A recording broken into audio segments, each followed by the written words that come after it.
అటువంటి పరిస్థితి ఉంది. రేగిడి లక్ష్మణరావు గారు వారు కూడా లైవ్లో సిద్ధంగా ఉన్నారు, మాట్లాడదాం ఒకసారి. రేగిడి లక్ష్మణరావు గారు, వైసీపీ అధికార ప్రతినిధి, నమస్తే అండి. వినిపిస్తోందా లక్ష్మణరావు గారు? నమస్తే, good evening. Yes, Ambati Rambabu జయకేతనం సభకు సంబంధించి స్పందించినటువంటి తీరు కావచ్చు, రకరకాలైనటువంటి రాజకీయ పరమైనటువంటి ఈక్వేషన్స్ కూడా వారు తీసుకొని వచ్చినటువంటి పరిస్థితి ఉంది తెర మీదకి. నిన్న పవన్ కళ్యాణ్ స్పీచ్ని వైఎస్ఆర్ కాంగ్రెస్ పార్టీ ఎలా చూస్తుంది? మురళి గారు, మీకు ప్యానల్ ఉన్న పెద్దలకి, అయిన వీక్షలకి, యాజమాన్యానికి హృదయపూర్వక నమస్కారాలు.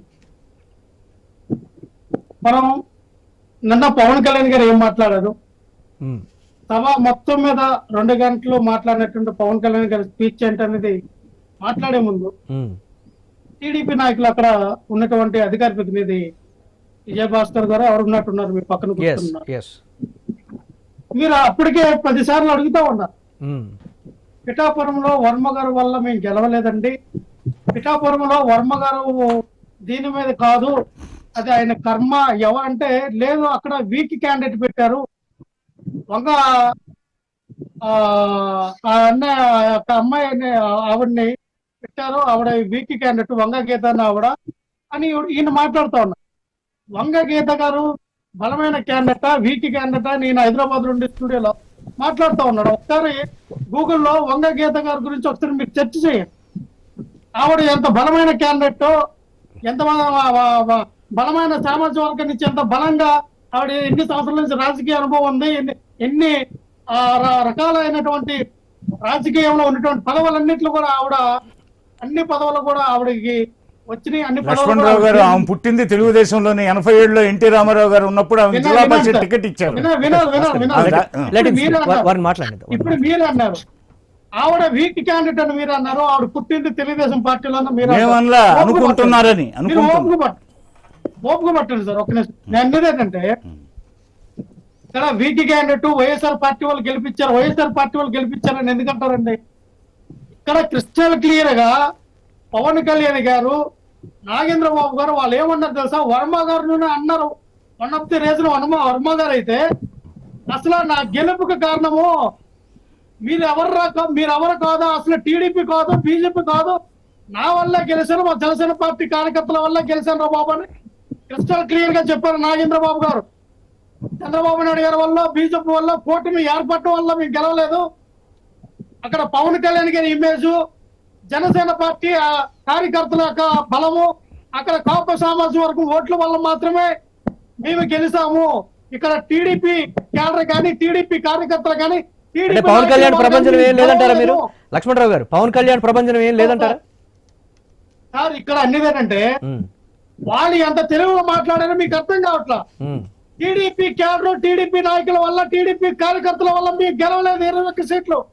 నాట్ ఓన్లీ పిఠాపురం, వాళ్ళు చెప్పేది 21 సీట్లు కూడా, 2 ఎంపీ సీట్లు కూడా మా వల్ల మేము గెలిచినాం. మేము టీడీపీ పార్టీని నిలబెట్టాం. 40 సంవత్సరాల రాజకీయ అనుభవం ఉన్నటువంటి ఒక పార్టీని నేను నిలబెట్టాను, నా వల్ల నిలబెట్టాను అన్నారు ఆయన.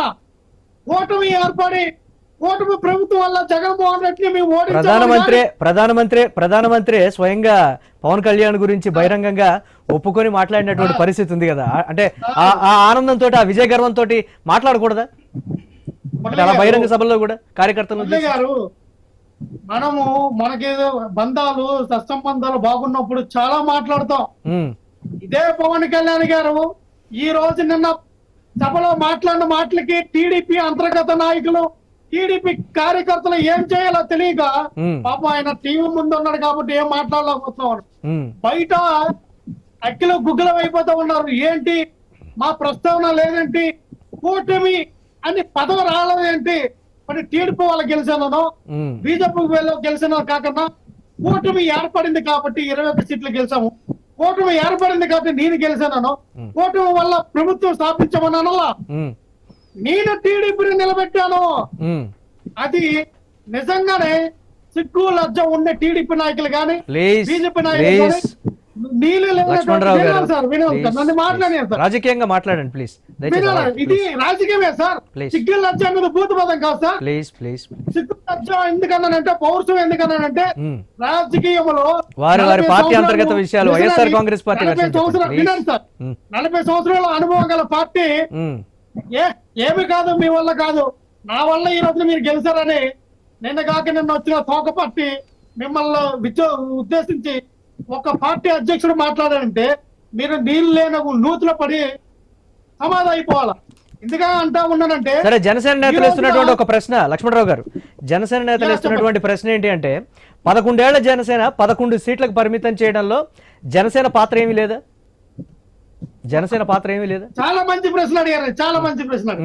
11 ఏళ్ళ జనసేన 11 సీట్లకి పరిమితం చేసినటువంటి వైఎస్ఆర్ పార్టీని 11 ఏళ్ళ ఈ యొక్క జర్నీలో 11 సంవత్సరాలు ఈ యొక్క రాజకీయ భవిష్యత్తులో 11 జెండాలు మోసారు. 11 పార్టీలకి ఈ పార్టీని టెంట్ పార్టీగా అద్దెకిచ్చారు.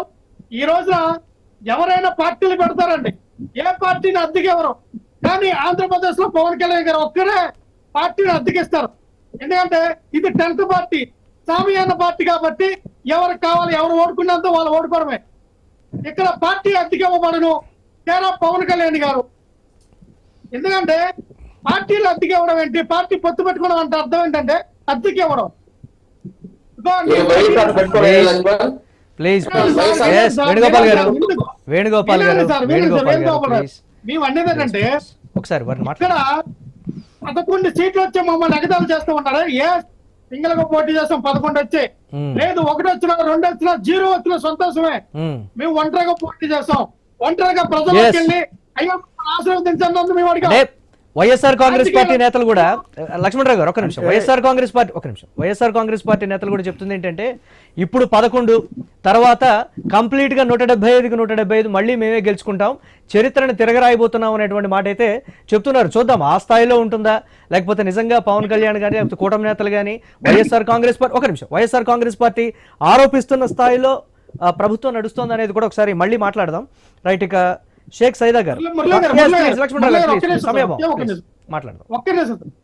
ప్లీజ్ కంక్లూడ్ ఎందుకంటే 175 సీట్లు రావాలన్నా, 10 రావాలన్నా, 23 రావాలన్నా, 11 సీట్లు రావాలన్నా, 151 రావాలన్నా, 164 రావాలన్నా మన చేతిలో లేదు, ప్రజల చేతిలో ఉంది.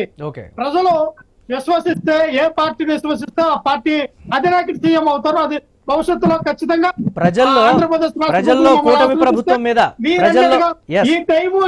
వైసీపీ నేతలు అన్న మాటలే చెప్తున్నాను. లక్ష్మణరావు గారు ఒక్క నిమిషం, ఈ రోజు మీరు గుర్తుపెట్టుకోండి, 175కి 175 గెలవచ్చు, తప్పే ఉంది. ఇంకో విషయం చెప్పాను, పవన్ కళ్యాణ్ 100కి 100% స్ట్రైక్ రేట్ తో ఏ పార్టీ అయినా గెలిచేటువంటి పరిస్థితులు ఉంటాయి. అదే కాన్ఫిడెన్స్ తో ఎన్నికల ప్రచారంలోకి వెళ్ళాలి, ప్రజల్లో కూడా వెళ్ళాలనే అందరూ కోరుకుంటారా? ఆ ప్రతి పార్టీ ఉద్దేశం కూడా పోటీ చేసిన ప్రతి స్థానంలో గెలవాలనే కోరుకుంటారు. లక్ష్మణరావు గారు మాట్లాడదాం దీని మీద. రైట్, ప్లీజ్ షేక్ సైదా గారు ఉన్నారు, కాంగ్రెస్